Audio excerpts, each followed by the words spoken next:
नमस्कार दोस्तों। मनीष कश्यप के ऊपर लगा एनएसए हट चुका है। जैसे ही ये खबर बाहर आती है, सियासी हलचल बढ़ जाती है। तेजस्वी यादव, राजद के बड़े बड़े नेता सोच में डूब जाते हैं। अब क्या होगा बिहार की राजनीति में?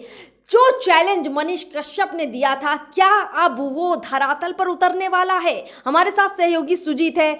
एनएसए हटा मतलब मनीष कश्यप अब जेल से बाहर होंगे। 24 का चुनाव नजदीक है। तेजस्वी यादव सामने खड़े हैं, स्टालिन सामने खड़े हैं। क्या तस्वीर देखते हैं? पहले केस के बारे में भी थोड़ा बताइए। देखिए अर्पिता, इसमें बिहार के उप मुख्यमंत्री तेजस्वी यादव और तमिलनाडु के मुख्यमंत्री के स्टालिन के मुंह पर एक करारा तमाचा लगा है। जब मनीष कश्यप पर से एनएसए हटाया गया, मतलब राजद्रोह का मुकदमा हटा दिया गया है। अब उन पर एक जो भी मुकदमा लगा है वो समान तरीके से चलेगा, अब ये मुकदमा नहीं चलेगी। और दूसरी बड़ी बात ये है कि अब हो सकता है कि उनको बेल मिल जाएगा, क्योंकि बेल मिलने में एक बहुत बड़ा अरंगा ये एनएसए था। अब उनको बेल मिल जाएगा। अब आप बता रही थी कि इसके पीछे का कारण क्या है, मैं बता देता हूं। ये जब एनएसए हटा है, इससे साबित हो गया है कि राजनीतिक भावना से प्रेरित होकर उन पर एनएसए लगाया गया था। मतलब मनीष कश्यप पर यह एनएसए लगाया गया था। देखिए मनीष कश्यप ने क्या किया, कैसे एनएसए लगा, मैं बताता हूं। मनीष कश्यप ने मजदूरों को लेकर एक आवाज उठाई, क्योंकि एक वायरल व्यक्ति थे। वायरल उनकी खबरें वायरल होती थी, उनके कंटेंट वायरल होते थे और उन पर एक जवाबदेही थी। उनको फोन आ रहा था कि लगातार मेरी बात को आप रखिए, तो उस चीज को रखे। और रखने के दौरान कई गलतियां उनसे हुई होगी। अब हम तो जज नहीं है या हम उसमें जांच करता नहीं है। गलतियां बाय द वे हुई होगी, पर इतनी बड़ी गलती नहीं हुई कि उन पर एनएसए लगाना चाहिए था। और जिस दिन से एनएसए लगा उस दिन से लोगों के मन में यही था कि राजनीतिक भावना से प्रेरित लगा है। पर भाई कानूनी शिकंजा है ये, इस पर कोई खुल के बोल नहीं सकता। पर अब कोर्ट का निर्णय आ गया है, तो ये एक तरह से तेजस्वी यादव और के स्टालिन, जो इंडिया अलायंस के दोनों एक नेता हैं, राहुल गांधी के करीबी हैं, ऐसे लोगों के मुंह पर करारा तमाचा लगा है। और दूसरी बात आपको बताते हैं, एक और बड़ी बात ये भी है कि ये जो फैसला आया है ये तमिलनाडु से ही आया है। तमिलनाडु की मदुरई कोर्ट ने ही ये बड़ा फैसला दिया है। देखिए अर्पिता, कोर्ट ने ही निर्णय दिया है। कोर्ट ने जब निर्णय दिया है तो लोगों के अंदर में खुशी है, उनके समर्थकों के अंदर में खुशी है। और देखिए, जो विरोधी में थे, राजद खेमे के लोग थे, कांग्रेस खेमे के लोग थे, इंडिया अलायंस के लोग थे, राहुल गांधी के लोग थे, तेजस्वी यादव के लोग थे, लालू यादव के लोग थे, सब बोल रहे थे ये पत्रकार नहीं है। यहाँ तक कि बहुत बड़े वकील कपिल सिब्बल तक बोल रहे थे पत्रकार नहीं। देखिए 5W1H के उनको फॉर्मूला नहीं मालूम होगा, ये मान सकते हैं। उनको ये नहीं मालूम होगा कि एंकर वीओ बाइट कैसे होता है, ठीक है, ये सब चीज़ नहीं मालूम होगा। पत्रकारिता जिस लहजे से किया जाता है वो लहजा उनको नहीं मालूम होगा। पर एक वायरल कंटेंट तो थे वो। उनको एक टीवी चैनल अपना एक वीडियो डालता है यूट्यूब पर, या कोई एक बड़ा नेता या मंत्री, उसको शेयर करने कितना शेयर जाता है। पर एक मनीष कश्यप डालता है तो कितना शेयर जाता है।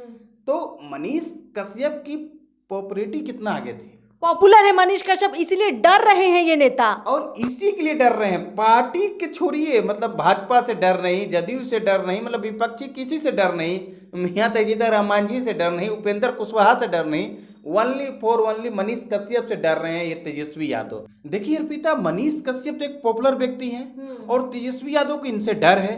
और डर सिर्फ मनीष कश्यप से नहीं है, बिहार में कोई भी पॉपुलर होता है ना तो तेजस्वी यादव को डर लगता है कि मेरी कुर्सी चली जाएगी। इसके पीछे का मैं पूरा कारण आपको बताता हूँ, पूरा वजह मैं बता देता हूँ कैसे उनको डर लगता है, कितने डरे हुए इंसान है तेजस्वी यादव, आपको बता देते हैं। देखिए तेजस्वी यादव का विरासत है, ये जो राजनीति है उनकी विरासत है, उनके पिताजी का संघर्ष है, उनके पिताजी की मेहनत है, खून पसीना लगा हुआ है। और उनके पिताजी के खून पसीना से, मतलब लालू यादव जी के खून पसीना से उनके लिए एक बोर्ड, कैडर बोर्ड बना है, 22 समीकरण का बना हुआ है। मुस्लिम यादव का उनका एक वोट बैंक है, और उसी वोट बैंक से उनकी एक विरासत चलने वाली है, राजनीतिक विरासत।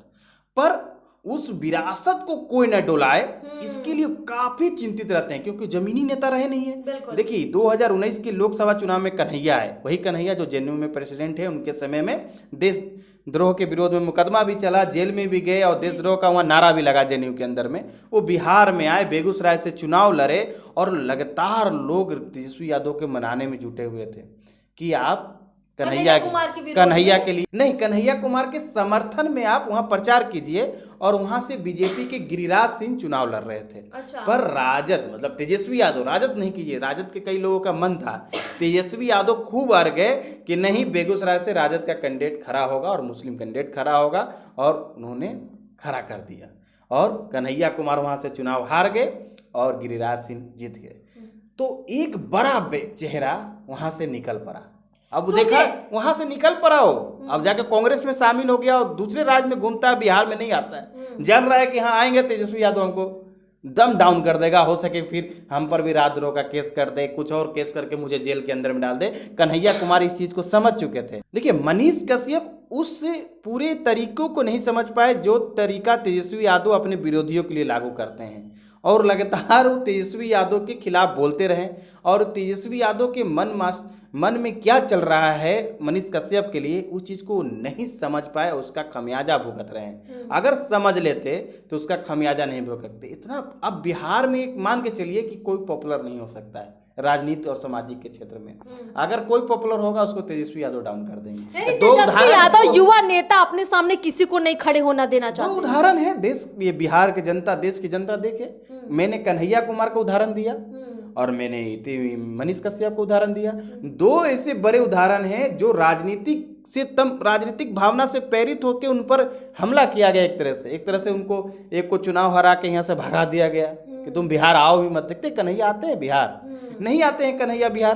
कोई बड़ी त्रासदी हो जाए, कुछ भी हो जाए, यहाँ से उनका जुड़ाव रहा पर यहाँ नहीं आते हैं।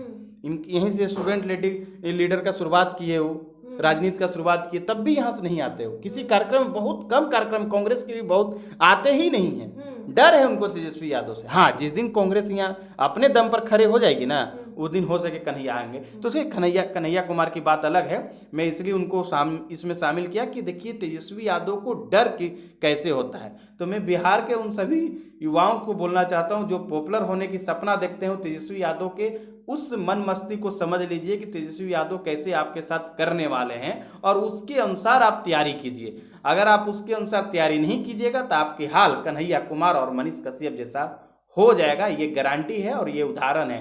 कहते हैं कि जो दूध का जला होता है मट्ठा फूक फूक के पीता है, तो अब वक्त है आप मट्ठा फूक फूक के पीजिए। बिल्कुल, बहुत बहुत शुक्रिया, आपने तमाम जानकारी रखी।